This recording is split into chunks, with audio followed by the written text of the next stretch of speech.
it done. Tanner has some killer cosmetics. I especially like the Viking, Toby's Beastmaster Viking set. That looks super sick. They definitely are on top of their cosmetic game. As we saw from the Couriers yesterday. They won against Team NIGMA, hands down, not even remotely close. And this Shadow Blade, Cinderin, that is one of the best cosmetic weapons in the entire game, easily. Doesn't it look a bit weird how he's holding it in the loadout? No, it's great. How big does it look, though? It's huge. This does not look like the kind of thing that you carry and it makes you invisible. It looks like the kind of thing that you carry and then you fall over because you didn't hit the gym enough. Like this looks like we couldn't carry it, you know? I mean, in he one has hand. the Popeye pipe to go with it, so it's true. He's Popeye. Yeah, I guess that's a fair point. He's got strong arms, you know. Is that a bottle of liquor he has in the other hand? Is that? It might be. I mean, it would make sense with the whole rum and whatnot with the ultimate. I think Valve should be a bit careful with their item designs. They're promoting drinking and smoking in the same hero. That's a pretty bad precedent here. It really looks like a bottle of rum. Yeah. There's no way that isn't a bottle of rum. How did we get to the bottle of rum in terms of his ult? Like, how is that part of the lore? Because it's a ghost ship. Yeah, but the buff you get is called Coco's Rum, isn't it? I understand that. I'm saying why. Why is that a thing?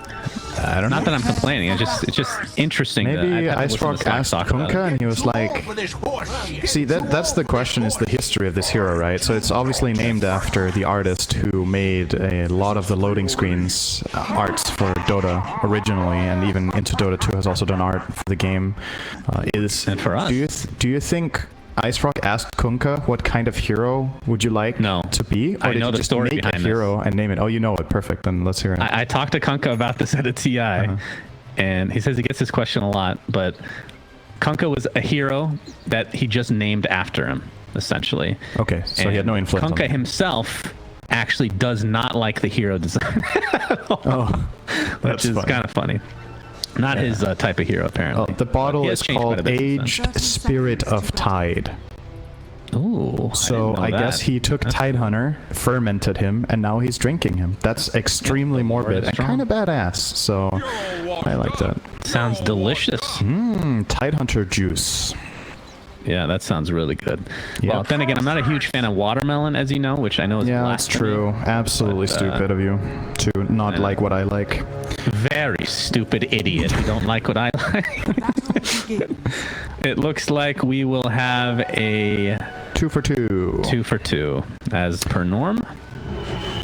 Very nicely done. So, Beastmaster is going to be in this top lane with Celery on the Crystal Medine. GH is going to be playing the Elder Titan. I'm looking forward to this here. I feel like, or actually I've seen a couple games in this patch. I don't know if it has to do with the patch at all, but it seems like a relatively strong hero. Which it kind of always is, it feels like, in every patch. We've talked a lot about how this patch gets played for the most of the time. It's a lot about brawling and fighting in mid-game, and Elder Titan loves these fights.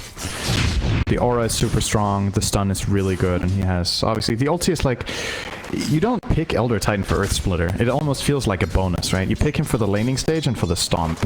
And then if you can get a good splitter, awesome, but it was never the reason you grabbed the hero to begin with, so... I mean, his ult always feels like a luxury, right? Unless you're playing him... It does. I mean, even when you're playing the core Elder Titan, it's just the smacking Celery up here. I don't know if GH can run this one down. Well, he's committing, it looks like. Trying. The boar is going to continue to slow him down. Nope, he's going to try to fall back now. Can Toby actually catch up? He doesn't have axes yet, obviously, still level 1. Will go down to Celery's Q, though, so be able to actually finish anybody off.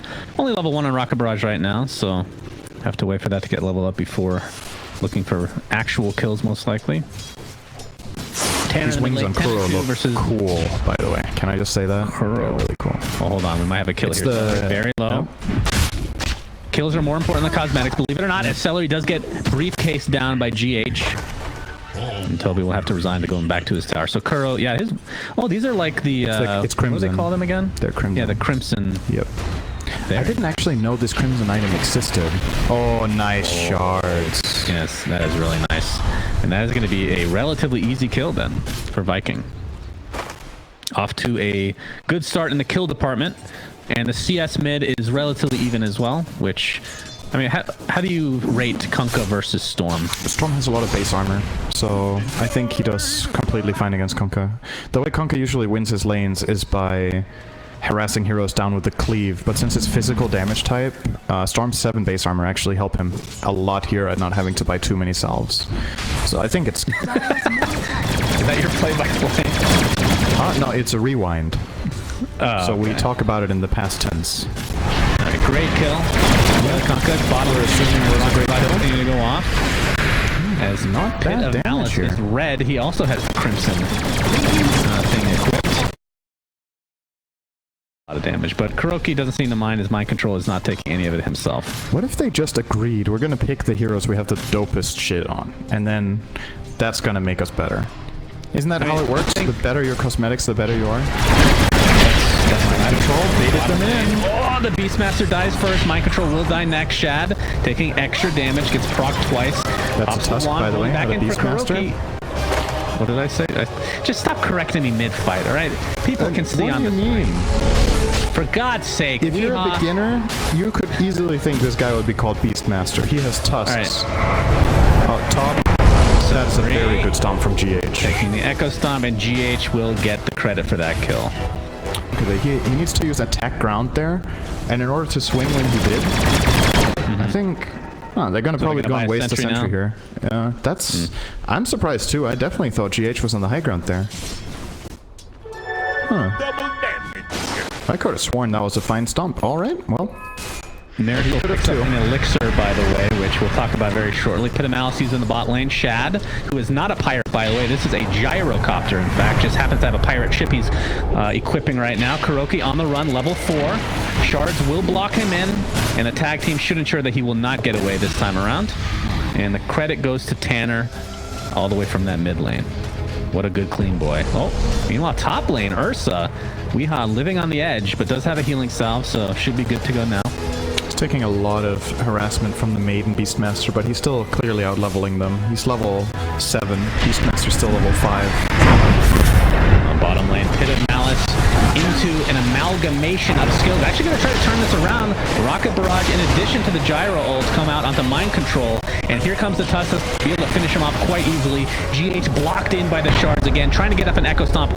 Decently successful, but maybe not enough. All right, Ramus actually doesn't have any more mana, so GH will get away with his briefcase and all. All spells are on cooldown. I think there was... Shad is in the top lane now on this gyrocopter. Bottom tower Yeah, they want to make an aggressive move on Weehaw and get the tower. Might see a work him out. Indeed. Call down is available if they want to expend it. He will not. Homing missile does connect as Weehaw pops the ult in preparation for a lot of damage. There comes the ult from gyrocopter, and that's going to end up being a relatively easy kill. And actually, surprisingly, GH stayed around to fight the 1v5 and ends up dropping as well.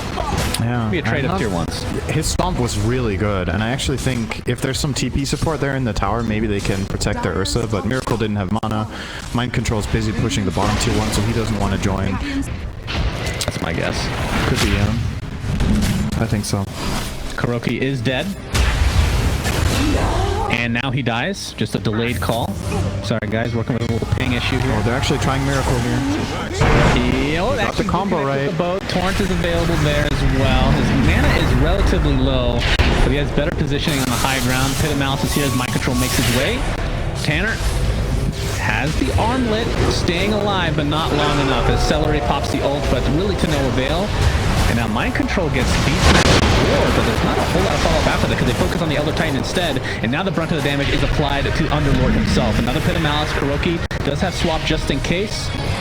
Doesn't look like he'll need it. We'll use it aggressively onto Shad instead. Here comes the fat, juicy bear with the cowboy hat. Going back and forth and playing on his tambourines. Looks like nothing's going to come of it. That's like the perfect... Look on the other side, though. And if they can get Ursa here, be pretty big. He has ulti, and there's a shrine to TP on. Into boat. Everything will connect, but a lot of the damage has been mitigated as Mind Control comes to help out. And yeah, Viking is going to have to back out now, but they better be careful because Miracle has come to play. Kuroki with the stun. Stuns galore. In fact, Beastmaster the first to fall. A double Echo Stomp. Tanner, will he stay alive? Absolutely not. 4 dead as Aramis will be a full team wipe. And my goodness, That is in the mid lane. Going towards a halberd right now. GH? Onto GH.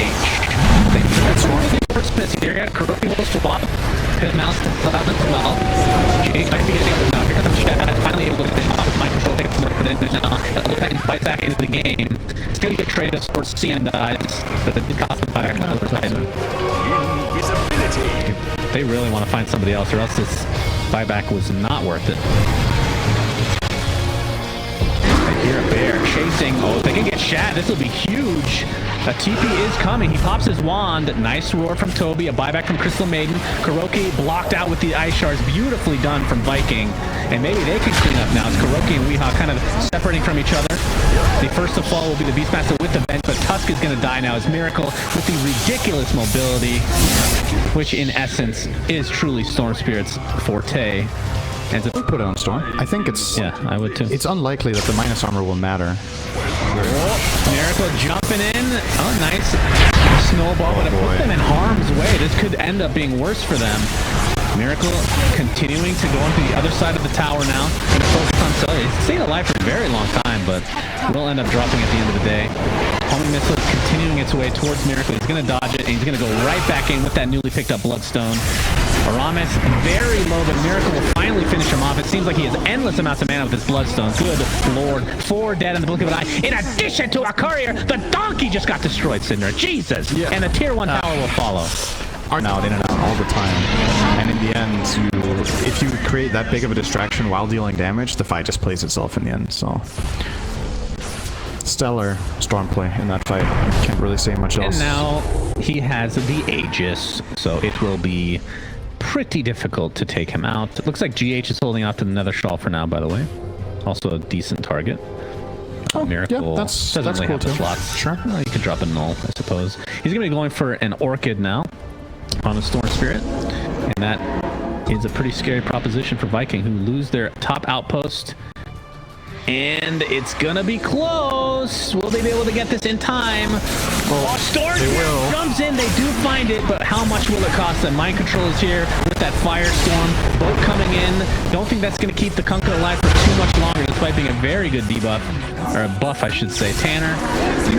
Miracle doesn't really have that much mana to speak of, but I hear Ursa beating the shit out of that Beastmaster. That's gonna be a kill for Weehaw, and the Kunkka will fall. So was it worth it? Probably not. Like, from being involved in fights, not bad. Beautiful. Yeah. That's pretty sexy. And this is going to be a freebie. Or will it? They're actually going to try to initiate here. The boat onto mind control. The jump in from Miracle. They're actually applying everything. But Kuroki is going to save his Underlord. Kuroki will be the first to fall, but Weehaw jumps in with that BKB. Splitter. Multiple heroes. It hits 3. Triple kill for Weehaw. And this is looking very grim. There's your chat line.